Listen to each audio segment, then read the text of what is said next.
Hello everyone, आज है 3 अगस्त और आज इस वीडियो में हम बात करेंगे वोडाफोन आइडिया के बारे में। देखिए, वोडाफोन आइडिया के शेयर में 10 से 11% की एक बड़ी गिरावट हमें यहाँ पर देखने को मिली, जबकि मार्केट आज 900 पॉइंट की बढ़िया छलांग लेकर बैठा था सेंसेक्स की अगर हम बात करें तो। और हालांकि ये जो गिरावट है ये एक्सपेक्टेड भी थी, क्योंकि कुमार मंगलम बिरला का जो लेटर था सरकार को, वो कहीं ना कहीं दर्शाता है कि भैया वोडाफोन आइडिया की जो पोजीशन है वो उतनी अच्छी नहीं है मार्केट में, और कंपनी को दिक्कत हो रही है क्योंकि कर्जा बहुत ज़्यादा है और कंपनी के भैया रेवेन्यूज नहीं आ पा रहे हैं और कंपनी फंड रेजिंग भी नहीं कर पा रही है। कोई भी बड़ा इन्वेस्टर हाथ डालने से डर रहा है वोडाफोन आइडिया में। तो वीडियो में हम उसी के बारे में डिस्कस करेंगे, लेकिन उससे पहले अगर आपने अभी तक चैनल को सब्सक्राइब नहीं किया है तो प्लीज़ अभी इसे सब्सक्राइब कर लीजिए, क्योंकि आगे भी बहुत सारे वीडियोस हैं जो आपको काफ़ी ज़्यादा हेल्प करेंगे। तो वोडाफोन आइडिया ₹7.40 का शेयर और पिछले 52 वीक्स का लो बना चुका है ये। एक महीने में अगर हम देखें तो एक महीने में 16% की गिरावट है। एक साल में अगर हम देखें तो एक साल में 15% की गिरावट है और ये साल का सबसे बड़ा लो है। ₹8 का जो एक स्ट्रॉन्ग सपोर्ट था उसको भी तोड़ दिया यहाँ पर, उसको भी तोड़ दिया। और मैंने कहा था कि अगर वो सपोर्ट टूटेगा तो याद रखिए नीचे और ज़्यादा गिरावट देखने को मिल सकती है। और रीज़न क्या था, क्यों इतनी बड़ी गिरावट आई? क्योंकि भैया कुमार मंगलम बिरला जो वोडाफोन आइडिया में 27% की हिस्सेदारी रखते हैं, उन्होंने कहा कि भैया मैं अपने सारे शेयर सरकार को देने को तैयार हूं, आप कंपनी को चला लो।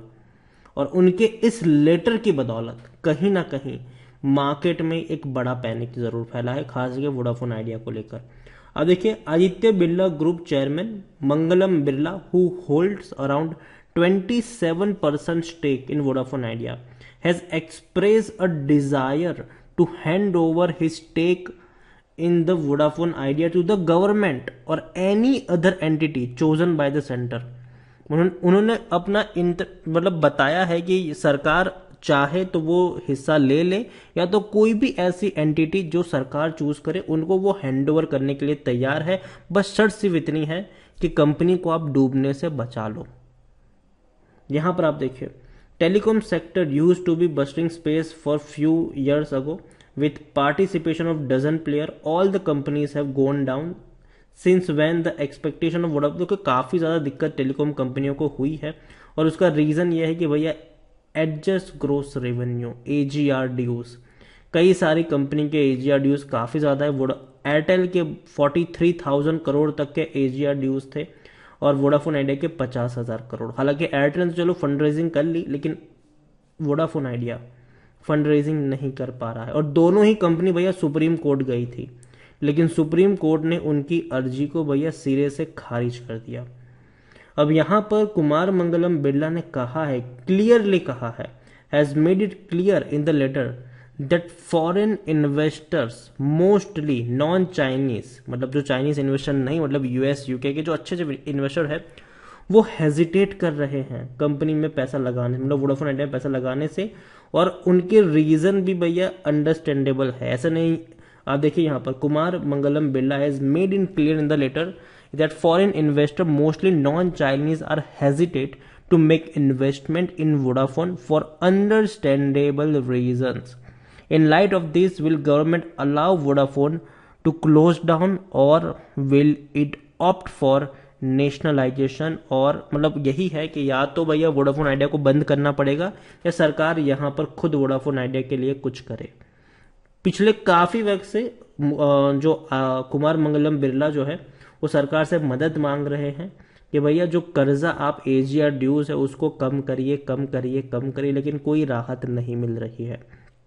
अब देखिए, Birla told the government that he will willing to give up his promoter stake in Vodafone Idea, अपने स्टेक्स देने को तैयार है।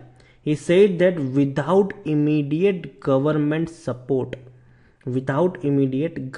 support, Vodafone will be inevitable point of collapse। मतलब भैया कंपनी डूब जाएगी, बर्बाद हो जाएगी अगर सरकार यहाँ पर कोई सपोर्ट नहीं करेगी। पिछले काफ़ी वक्त से वोडाफोन आइडिया 25,000 करोड़ की फंड रेजिंग करने की कोशिश कर रही है, लेकिन कोई हाथ डालने को तैयार नहीं है, कोई फंड रेजिंग नहीं हो पा रही है। और ये मैं आपको तब से कह रहा हूँ कि देखिए, जब तक कोई बड़ा प्लेयर आके पैसा नहीं लगाता है तब तक वोडाफोन आइडिया में पैसा लगाना एक बहुत बड़ा रिस्क हो सकता है, और तब से मैं आपको अवॉइड करने की सलाह यहाँ पर दे रहा हूँ। कंपनी के प्रमोटर जब ये कह दे कि भैया मेरी हिस्सेदारी आप ले लो और कंपनी को चला लो, तो समझ जाइए कि कितनी बुरी हालत हो सकती है। यहाँ पर अगर हम बात करें, लार्ज कैप शेयर है, 22,000 करोड़ से भी ज़्यादा का इसका मार्केट कैप है। बीएससी में आज 20 करोड़ जितने शेयर ट्रेड हो गए, और एनएससी में यह आंकड़ा 84 करोड़ के आसपास का है।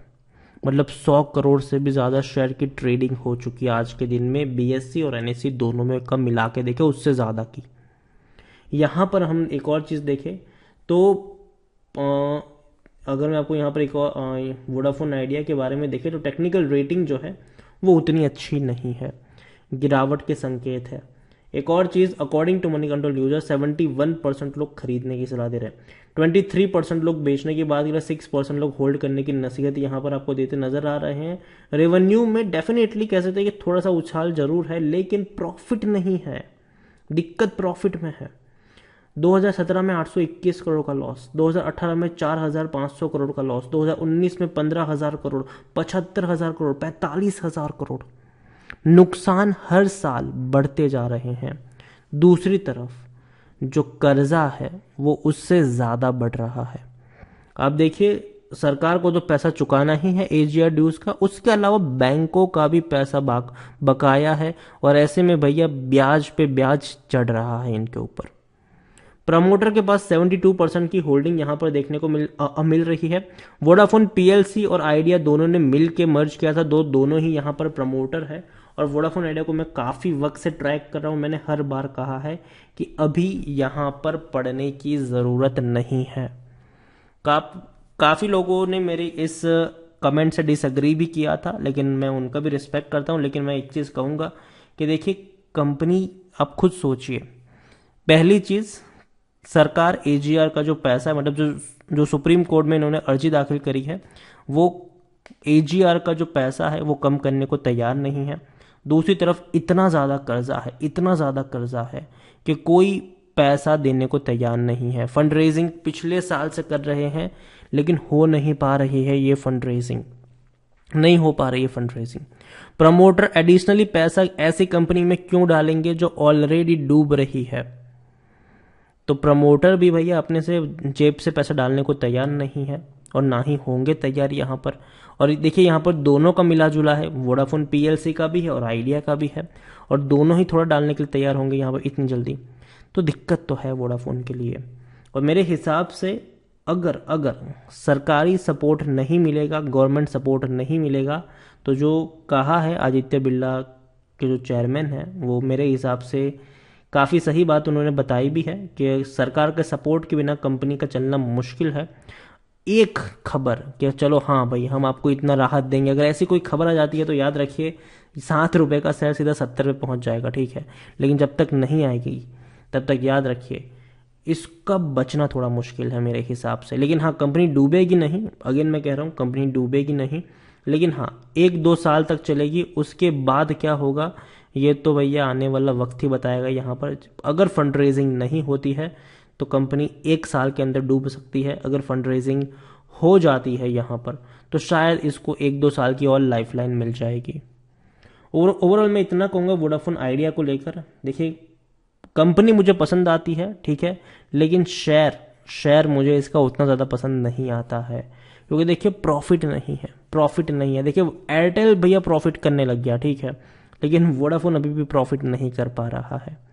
और जिस तरीके की कंपटीशन इनको मिल रही है रिलायंस, जियो और एयरटेल की तरफ से, वो वाकई में बहुत बड़ी कंपटीशन है। एक बड़े पैसों के साथ दोनों कंपनी टक्कर दे रही है, तो कहीं ना कहीं इनका टिकना थोड़ा मुश्किल है। और मेरे हिसाब से वोडाफोन आइडिया में जो गिरावट है, जब तक कोई पॉजिटिव खबर नहीं आएगी तब तक गिरावट देखने को मिलेगी। और अगेन कह रहा हूँ, देखिए न्यूज़ पर ट्रेड कर रहा है ये शेयर, ठीक है, न्यूज़ पर ट्रेड कर रहा है। अगर कोई अच्छी न्यूज़ आ गई दौड़ेगा, अगर अच्छी न्यूज़ नहीं आई टूटेगा ये शेयर।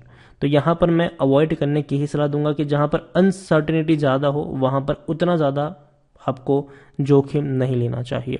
वीडियो को यहीं पे एंड करूंगा। पसंद आया हो तो लाइक करो, शेयर करो। चैनल पर अगर पहली बार आए हैं तो प्लीज़ सब्सक्राइब करें, और वोडाफोन आइडिया के बारे में आप क्या सोचते हैं वो भी आप मुझे कमेंट में लिखकर बता सकते हैं। Thank you.